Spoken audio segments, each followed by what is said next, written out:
Kau dah tahu aku tak suka kau langgar peraturan aku. Kau tahu aku tak boleh tengok kau dengan jantan lain.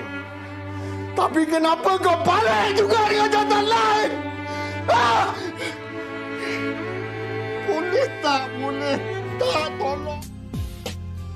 Isu mengenai keganasan dalam rumah tangga bukanlah suatu perkara yang baru di Malaysia. Malah jumlah kes yang tular maupun kes yang telah difailkan sehingga kini semakin membimbangkan. Keganasan rumah tangga bukan semata-mata melibatkan keganasan fizikal. Bahkan, mengikut Akta Keganasan Rumah Tangga 1994, ianya turut merangkumi aspek seksual dan psikologi seperti memaki hormon, mencaci, mengeluarkan kata-kata kesat dan menghina.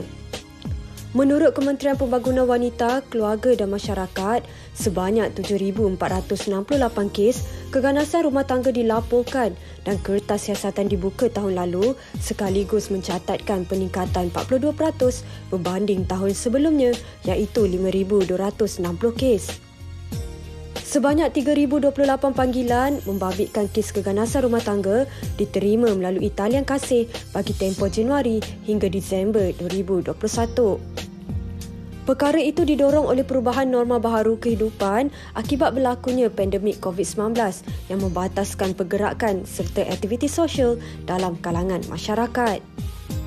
Keganasan dalam rumah tangga bukan hanya dilakukan oleh pasangan yang berumah tangga, malah oleh teman lelaki, ahli keluarga dan saudara mara yang tinggal serumah bersama mangsa. Persoalannya, apakah solusi bagi mangsa yang terlibat dan sampai bilakah keganasan dalam rumah tangga ini akan berterusan?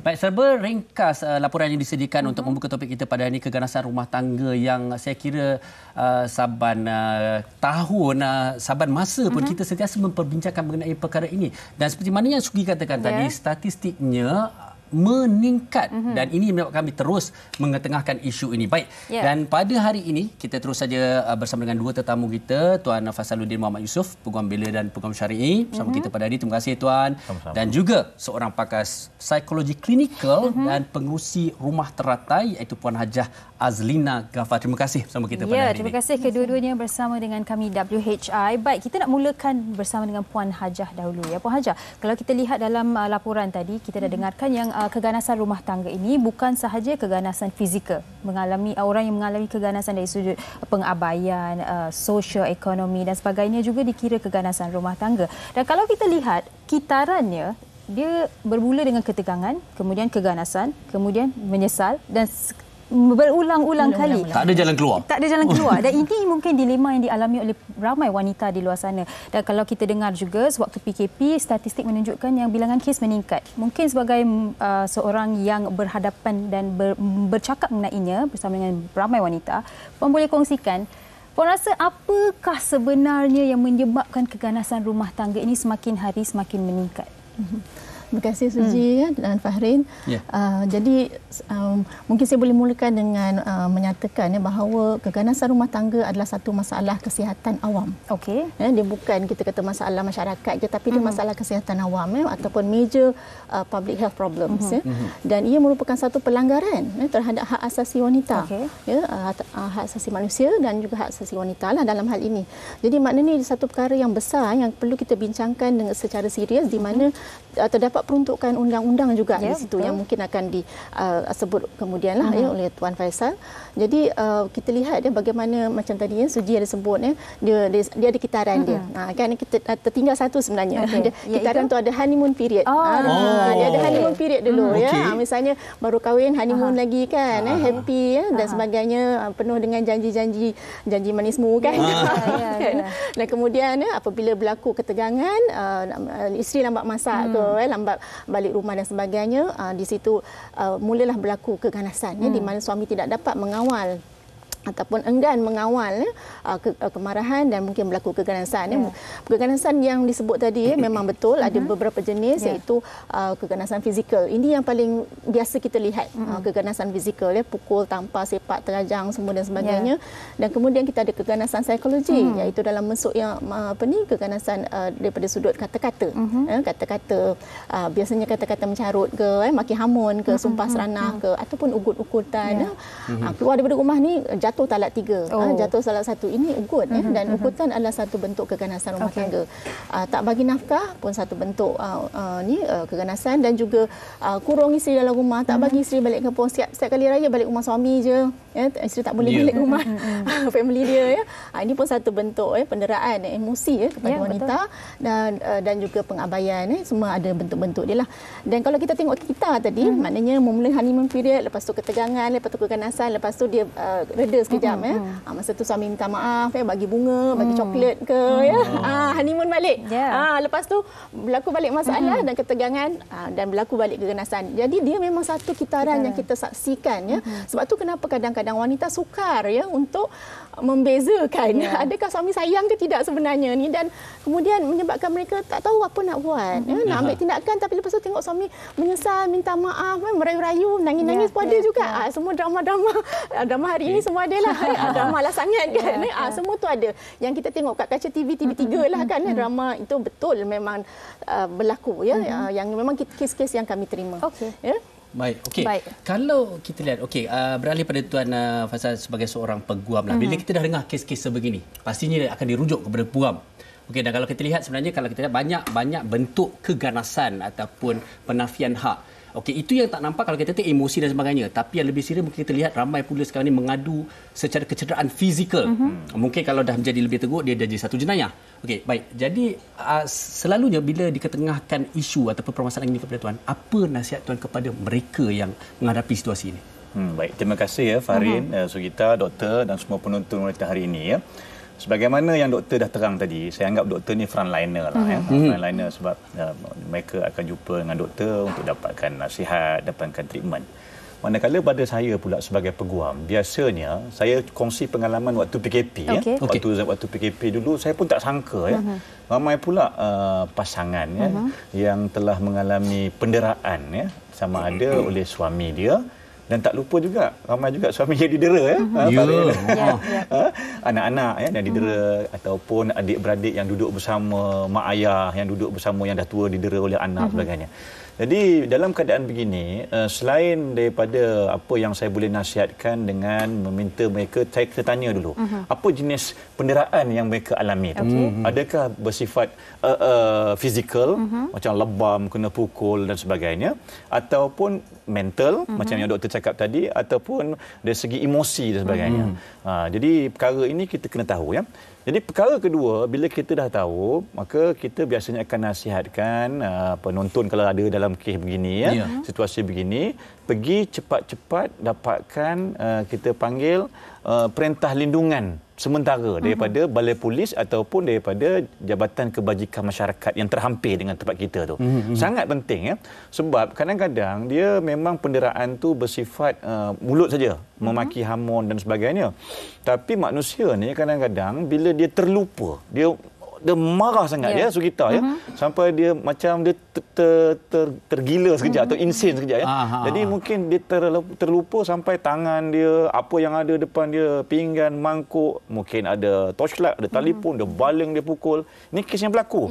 Yang lebam, yang cedera. Jadi dalam keadaan begini, elok dapatkan perintah daripada Balai Polis ataupun Jabatan Kebajikan Masyarakat. Kalau terdesak sangat, dapatkan dipanggil Interim Protection Order, perintah perlindungan sementara. Sementara pihak polis buat siasatan dan sebagainya untuk dapatkan perintah lindungan yang kekal daripada mahkamah.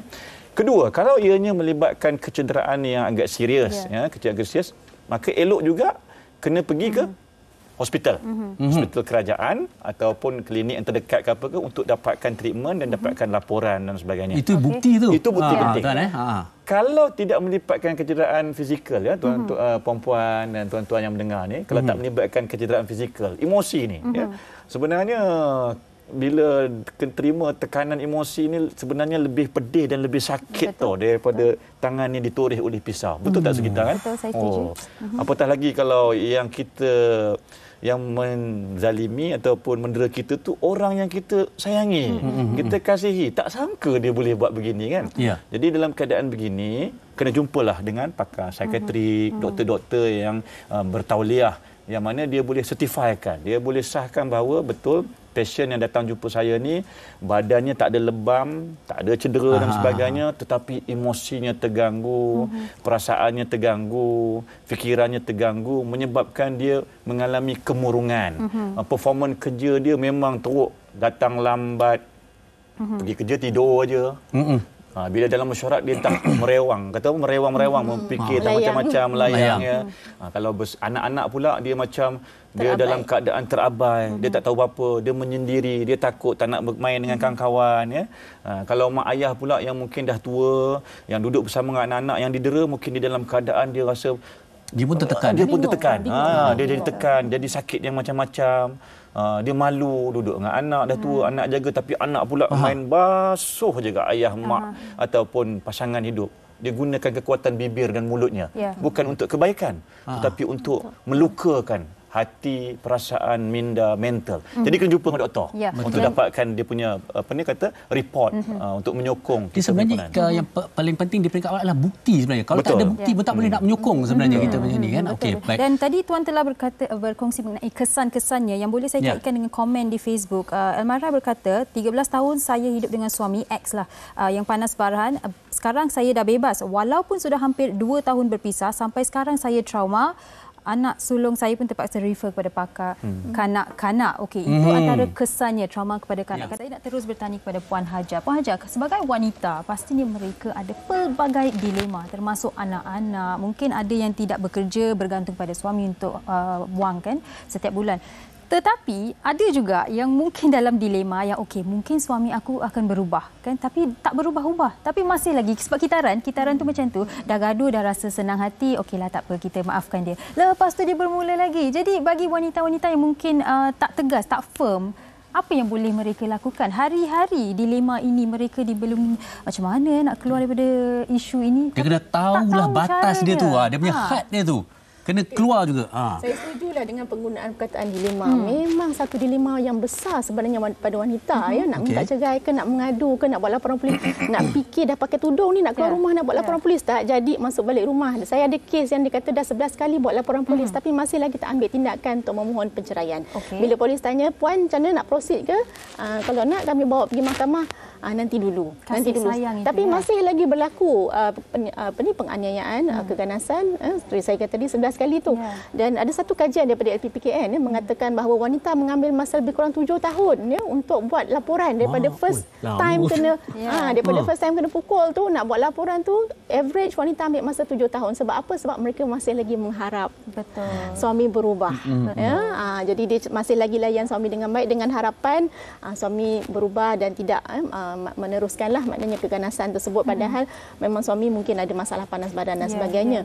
Jadi memang ini satu perkara yang real kita kata maknanya dia memang berlaku dan menjadi dilema yang besar. Dan pada masa yang sama wanita dia tengok balik kalau dia ada anak, adakah dia sanggup kalau bercerai nanti anak dia jadi anak bercerai-berai kan, ataupun kalau di sini tidak bekerja. Sebenarnya dilema yang paling besar adalah wanita yang tidak bekerja kerana mereka tidak ada sumber pendapatan sendiri dan bergantung pada suami. Walaupun dalam kebanyakan kes lain pun kadang-kadang ada wanita yang bekerja tetapi masih lagi mempunyai kita kata emotionally dependent kepada suami. Jadi dia tidak akan minta cerai walaupun dipukul, diganasi, hanya berdoalah. Ada yang 30-40 tahun pun saya pernah jumpa umur dah 60 akhirnya bercerai sebab dia kata anak-anak dah besar, dia pun dah dapat apa yang dia nak, dia pun dah tua, dia pun dah malas nak layan suami, barulah dia minta cerai. Jadi di sini ada beberapa faktor kenapa wanita tidak meminta ataupun tidak membuat aduan. Yang pertama tu adalah kerana tahap pendidikan yang rendah. Biasanya kalau tahap pendidikan rendah, sekolah setakat darjah 6, tingkatan 3, ini memang biasa saya jumpalah. Kalau yang before teen ni, ini maknanya berlaku keganasan rumah tangga lebih tinggi. Yang kedua adalah kerana stigma masyarakat. Stigma tadilah malu dan kemudian takut.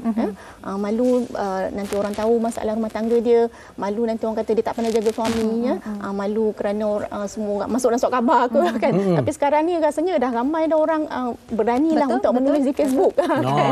Tulis dekat Insta ke misalnya kan. Jadi tadi yang malu kemudian takutlah takut kerana diabaikan ataupun nanti suami kalau suami masuk penjara macam mana. Saya ada satu kes yang isteri memang dah buat laporan, dah pergi bicara sampailah bila dia tahulah suami ni akan dijatuhkan hukuman penjara dia tarik balik. Kesian pula. Nanti kan kalau suami masuk penjara nak makan apa dalam tu, sian. Jadi inilah yang kita sebut tadi. Perasaan wanita ni sebenarnya halus, lembut kan, sampai dia tak tahu apa yang dia nak sebenarnya. Jadi saya nak menyeru hari ini macam juga tadi Tuan Faisal cakap kan, maknanya wanita kena tahu hak dia. Dia kena tahu hak dia dan kemudian dia kena perjuangkan hak dia. Kenapa kita kena lihat generasi seterusnya. Sebab daripada kajian psikologi sebenarnya mereka yang diganasi, mereka yang melakukan keganasan adalah mereka yang daripada keluarga yang pernah melihat keganasan. Maknanya keganasan itu biasa. Seorang lelaki yang memukul isterinya, kenapa? Kerana masa dia kecil dia nampak bapa dia pukul mak dia. Jadi dia nampak benda tu boleh dilakukan. Tak apa. Kan maknanya kalau isteri mak masak, tak apa kau pukul sebab dulu bapa aku pun pukul mak aku. Kan dan wanita pula yang dibesarkan dalam suasana keganasan, maknanya dia nampak bapa dia pukul mak dia, bila dia dah besar dan dia dah dapat suami yang pukul dia rasa bahawa okey, sebab dulu pun mak dia kena pukul dan boleh je bertahan kan sampai mak dah meninggal pun. Jadi dia saya rasa tengok mak saya dulu jadi isteri yang redha, saya pun redha jugalah. Kan? Jadi sebenarnya kita kena putuskan kitaran ini dengan adanya kata kunci dia ketahui hak anda. Ketahui hak. Okey. Baik tuan, dalam hal ini mungkin kita juga boleh merujuklah tuan banyak kes pernah kendalikan kan. Satu, kesedaran mereka tentang hak dan juga antara satu lagi perkataan yang perempuan ni sangat-sangat takut tadi, cerai. Kerana hilang yang tempat bergantung tapi sudahnya pun menganiaya diri sendiri. Jangan. Pertama penonton semua akan tahu kita sebagai isteri ni bukan sebagai punching bag. Bukan untuk tempat dipukul oleh suami. Suami pun kena tahu kita ni adalah suami dan bukannya isteri itu sebagai tempat untuk kita meluahkan segala-galanya. Jadi ini yang kadang-kadang kita terlupa di kalangan masyarakat kita sehingga kan terjadilah apa yang sebagaimana yang Puan Hajah cerita tadi Jadi dalam hal begini Farin sebenarnya gini saya nak sentuh sikit sebelum saya respon tu berkenaan ada yang nak buat kes tapi tak jadi, tarik balik. Sebab contoh dalam kanun keseksaan mendatangkan kecederaan ni boleh dipenjarakan sampai 1 tahun dan juga boleh dikenakan denda. Tapi kalau mendatangkan kecederaan dengan parah sampai lebam teruk luka kena pukul sampai isteri ada yang masya-Allah patah tulang rusuk tak boleh bangun, patah kaki dan sebagainya, apatah lagi dia memukul isteri menggunakan alat dan sebagainya, boleh dikenakan penjara sampai 20 tahun dan juga boleh disebat dan juga boleh dikenakan denda sekali. Jadi benda-benda begini kadang-kadang bila difikirkan macam doktor cakap tadi, dia mendatangkan trauma kepada terutama isteri-isteri yang tak ada pendapatan, yang bergantung sepenuhnya kepada suami. Walaupun dia tahu hak tu, walaupun dia tahu apa yang dia perlu lakukan sekarang ni, sebab media memainkan peranan sekarang ni. Media bagikan pendedahan, bagikan macam wanita hari ini, bagikan pendidikan. Kemudian pihak kerajaan dan agensi-agensi pun memainkan peranan. Polis pun banyak di macam-macam tempat daerah dan sebagainya. Nak telefon talian Nur Kasih ke talian Kasih saya lupa bawah Jabatan Kebajikan Masyarakat pun sentiasa ada dan sebagainya. Cuma tu tadi tu nak mulakan tindakan tu, nak pergi ke balai polis, nak menyerahkan orang kata dia punya mengadu tu sampai 7 tahun, kadang-kadang sampai nak dekat 30 tahun tadi bila anak-anak dah besar baru ada keberanian. Hakikatnya dalam hal begini puan-puan kena ingat badan kita ni bukan untuk dipukul. Badan kita ini adalah anugerah Allah kepada suami kita untuk saling berkasih-kasih, dibelai dan sebagainya. Tapi jangan sampai naik lemak pula. Kita pula yang berlebih-lebihan. Ada kes yang saya kongsikan tadi masa kita break tadi kejap dia suami itu dia dalam keadaan sekarang ni lah kita tahu tengah struggle tengah struggle. Komitmen bulanan tinggi banyak dan dia seorang penanggung tunggal keluarga. Jadi isteri ni pula ialah mungkin dengan cara dia meluahkanlah rasanya tapi membebel. Dia nak cakap dia tak sanggup. Tapi sebenarnya dia nak suami dia memahami. Isteri memang gitulah dia nak berkongsi dengan suami tapi mungkin dalam nada dengan cara yang suami balik letih. Jadi tiap-tiap hari jadi keadaan begitu sampailah suami memukul dia dalam keadaan suami mungkin tak sedar. Jadi dia buat report polis, bila dia buat report polis, dia buat aduan semua, akhirnya bila sampai ke mahkamah memang tak boleh lah. Memang tak boleh buat apalah sebab bila dah sampai mahkamah itu adalah budi bicara mutlak hakim dan juga pihak pendakwa. Jadi nak tarik balik, dia kata dia takut nanti suami dia masuk dalam penjara, dia hilang punca pendapatan walaupun dia tahu itu adalah hak dia untuk mendapatkan keadilan daripada undang-undang. Tapi dia tak boleh nak teruskan kehidupan tanpa suami yang dia tahu mungkin waktu tu dia pun menyumbang kepada kesilapan menyebabkan suami dia bertindak sebegitu di luar batasan. Berkenaan dengan cerai tadi. Katakanlah dalam sampai peringkat suami panas baran macam dikongsi tadi. Baran sangat ya. Takkan kita nak benarkan diri kita ini dizalimi setiap masa sampai bila-bila. Daripada kita ni cun melecun sampailah kita dah tua, jalan bongkok nak didera lagi, nak dipukul lagi oleh suami yang baran itu. Jangan. Itu sebenarnya orang kata kita menzalimi diri kita sendiri. Maka datanglah ke tempat yang sepatutnya. Kalau kita orang beragama Islam, dapatkan pembelaan di mahkamah syariah. Kalau kita bukan beragama Islam, kita dapatkan pembelaan di mahkamah keluarga, di mahkamah sivil. Dapatkan pembelaan tu berpisah dengan cara yang baik. Dapatkan hak-hak lepas perceraian tu. Kalau boleh, kena ingat, ada juga orang yang baran ni, kadang-kadang dah tak ada suami isteri pun, dah jadi pasangan yang bukan tak ada hubungan ni, dia tetap lagi nak pukul dan sebagainya. Sebab itu kita kena dapatkan bantuan daripada perundangan, dapatkan perintah larangan tadi daripada protection order supaya dia jangan dekat dengan kita. Dia dekat aja dalam jarak tertentu dan sebagainya, tangkap masuk dalam. Itu je caranya bukan untuk menghukum saja, mendidik dan mengajar mereka yang baran, yang keterlaluan. Dan saya setuju dengan apa yang Tuan Faisal katakan tadi. Ramai dalam kalangan mereka tahu hak mereka, tetapi sebagai kita yang di luar ni, untuk kita memberikan nasihat senang, tetapi untuk mereka dalam situasi itu untuk mengambil langkah pertama itu biasanya sukar. Betul ya Puan Hajah? Dan mungkin di sini Puan Hajah, di penghujung ini Puan Hajah boleh berikan sedikit motivasi kepada wanita-wanita yang sedang menonton sekarang ini. Apa jua keadaan, walaupun si suami ataupun sesiapa juga terpukul ataupun terlepas geram, mereka tidak mempunyai hak atas badan kita ataupun mental kita, kan? Jadi mungkin Puan boleh terus berikan sedikit nasihat kepada mereka. Okey, yang pertama saya ingin nasihatkan semua pasangan agar belajar kemahiran komunikasi. Sebenarnya apa yang di-sharekan oleh Tuan Faisal tadi, maknanya isteri selalu membebel menyebabkan suami akhirnya tak tahan dan pukul isteri, kan? Dia dah jadi satu peneraan. Di sini sebenarnya ada unsur-unsur provokasi. Dan tak dinafikan. Saya tak nafikan. Memang ada suami yang datang jumpa saya pun yang menangis-nangis juga pada juga bagi tahu bahawa dia tak tahan sebab isteri selalu membebel. Isteri suka sangat membebel dan cari salah dan sebagainya. Jadi ini sebenarnya satu bentuk provokasi dan sebenarnya ini pun adalah satu penderaan emosi kepada suami. Penderaan mental pada suami.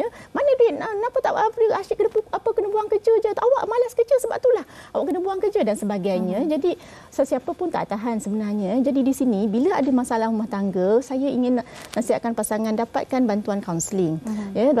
Kaunseling membantu. Dua-dua kena datang. Kaunseling rumah tangga, kaunseling perkahwinan ataupun kaunseling pasangan di mana mereka belajar bagaimana untuk menghadapi masalah. Dalam keadaan PKP misalnya, kes meningkat memang betul, 9,000 lebih kes keganasan rumah tangga yang direkodkan, menunjukkan bagaimana sebenarnya selain daripada keganasan itu meningkat, kita dapati di peringkat kami mendapati bahawa kebanyakan pasangan tidak tahu cara untuk mengendalikan konflik dengan betul. Jadi sebab konflik rumah tangga memang wujud. Macam bila-bila masa dan memang kadang-kadang kita tak sangka dan sebagainya. Kena buang kerja, kematian ke, perpisahan dan sebagainya. Jadi konflik memang berlaku. Bagaimana kita sebenarnya menangani konflik tu?